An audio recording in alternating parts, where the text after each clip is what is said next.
Satu video yang beredar di media sosial TikTok, seakan mematahkan kabar suami dari Faiza Soraya, 42, ibu yang diduga dibunuh anak kandungnya, sudah ditahan.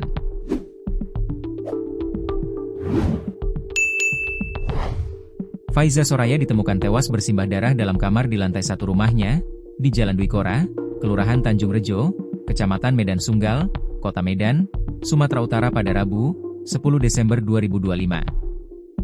Ia diduga dibunuh anak kandungnya, Al atau Sas, 12, yang baru duduk di bangku kelas 6 sekolah dasar, SD. Setelah kabar pembunuhan itu mencuat, suami Faiza Soraya, Alham Siagian, ramai diisukan di penjara, terkait kasus pembunuhan istrinya. Hal tersebut lantaran dugaan pembunuhan yang dilakukan Al penuh dengan kejanggalan. Dikutip Tribun Lampung.co.id dari tribunjakarta.com, kabar Alham ditahan polisi rupanya hanya isapan jempol belaka. Pasalnya di media sosial, TikTok beredar video yang merekam momen Alham tengah nongkrong di satu kafe. Momen tersebut direkam seorang wanita yang diduga sebagai kerabat Alham.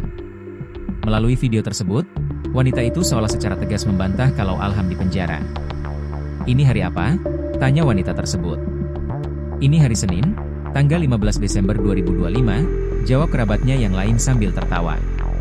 Wanita tersebut lalu mengarahkan kamera ponselnya ke Alham. Alham terlihat memakai polo shirt berwarna putih. Ia duduk di kursi sambil merokok, dan berbincang dengan sejumlah rekannya. "Abang Al, kami izin ya," kata wanita itu. "Kami pamit dulu," imbuhnya. Sambil tersenyum, Alham mengantukkan kedua tangannya kepada wanita tersebut.